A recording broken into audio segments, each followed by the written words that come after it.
Parfois, on fuit le repos. Fuyez pas le repos, faites attention parce que votre outil de travail, quand vous êtes orateur ou quand vous travaillez avec votre voix ou avec votre force de conviction, bah c'est vous, quoi. Donc, vous avez beau être jeune maintenant, le vieux que vous serez, il aura profité de tout ce que vous avez fait avant.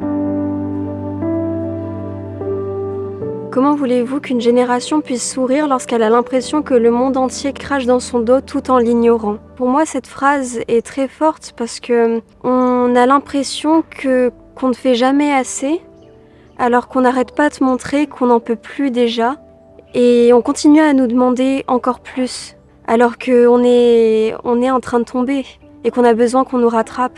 Pour moi, cette phrase est la plus importante dans mon texte. Vu que c'est une compétition, je pensais qu'on serait un peu chacun pour soi, ce qui me faisait honnêtement très peur. Et au final, vu qu'on fait tous la même chose, même si c'est une compétition, on s'entend tous très bien malgré le fait qu'il y en a qui viennent de Maurice, de Madagascar.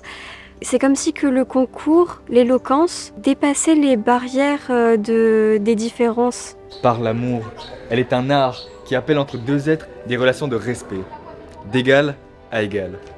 Si tout le monde pouvait comprendre cette équation, je suis persuadé que le monde se porterait bien mieux.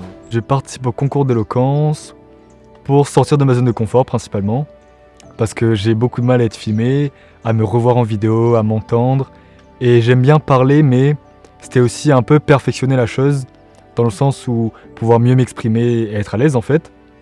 Et les concours d'éloquence, ça me permet du coup, comme j'ai dit, de sortir de ma zone de confort et pouvoir me confronter à ça et être mieux après. Donc il faut du up and down.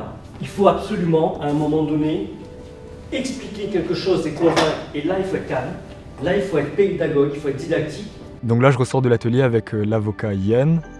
Son atelier, il se démarque beaucoup des autres parce que lui, il est beaucoup dans l'électrochoc. Vraiment nous confronter, là tu dois faire ça, et nous rappeler la réalité. Enfin, c'est fini un peu le petit monde lyrique où tout le monde est gentil avec nous. Là, c'est vraiment nous confronter. Demain, tu passes, faut que tu fasses ça, faut que tu fasses ça, faut que tu fasses ça. Et je trouve que c'est super important quand même, parce que c'est bien qu'on nous caresse dans le sens du poil, tout ça, mais au bout d'un moment, faut un peu se confronter à la réalité et de se dire, j'ai les capacités de faire ça. Il me donne les capacités, il me donne de super bons conseils. Et voilà, on a le courage de faire ça.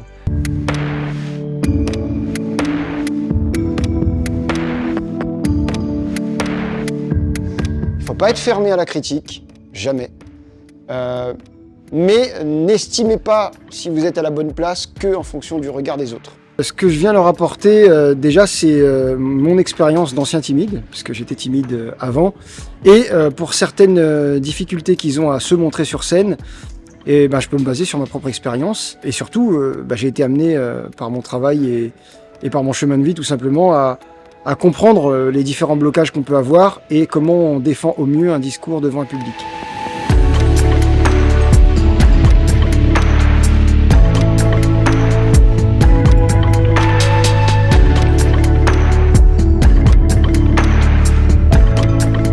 Au départ, c'était assez compliqué parce qu'il fallait vraiment poser une problématique. Donc au départ, mon discours il parlait de tous les aspects de la jeunesse. Et après, je me suis dit attends, il faut vraiment que tu parles d'un thème précis, que tu parles d'une idée précise. Donc ce qui m'a inspiré tout de suite, c'est le mouvement Sois jeune et tais-toi de mai 68. C'est la énième version. Il y a j'ai plein de documents qui s'appellent le discours, la jeunesse, concours d'éloquence. Mais là c'est le final et là on le tient. Je veux que tu arrives en mode, là quand ils vont sortir, putain, on t'a jamais vu comme ça. Okay. Tu vois? Ok? Je veux que tu essaies de transcender le truc. Et s'il y a des émotions qui arrivent, laisse-les sortir, d'accord? Okay. Tout le monde veut être jeune. Restez jeune. N'est-ce pas un impératif? Un devoir évident? Je pense que dans le monde d'aujourd'hui, on n'a pas le choix. Et si on veut se faire entendre, on ne doit pas juste parler, on doit porter sa voix. Et on espère que cette voix, elle sera comme un cerf-volant qui ira très loin.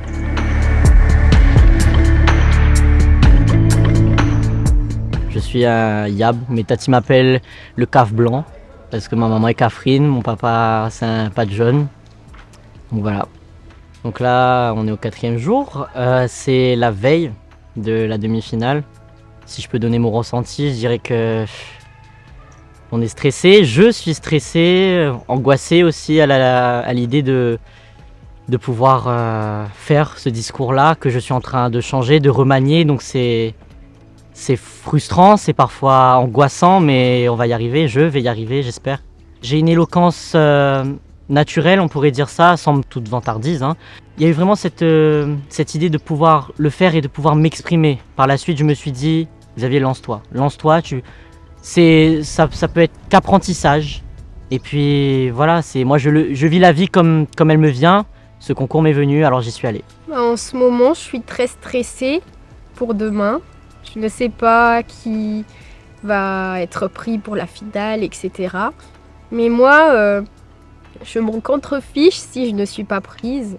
C'est juste important pour moi de me libérer de tout ça, de dévoiler tout ce que je ressens. Et voilà, je vais tout donner et on verra. Jeunesse, fais-toi entendre. Jeunesse, ose.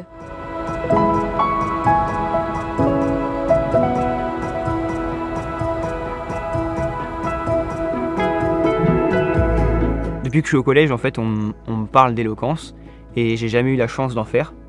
Et arrivé au lycée, on me parle de ce concours. J'ai vu les gens qui participaient à ça et ça m'a beaucoup rappelé le théâtre d'improvisation, une activité que j'avais fait au collège et j'avais trop envie de retrouver ce sentiment que j'avais en faisant du théâtre. C'est un moment d'intimité.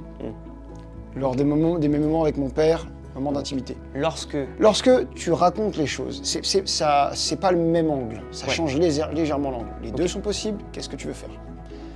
Et moi, ce que j'aime beaucoup dans mon discours, la partie dont je suis le plus fier, c'est la dernière, là où vraiment je peux parler de comment moi je réfléchis.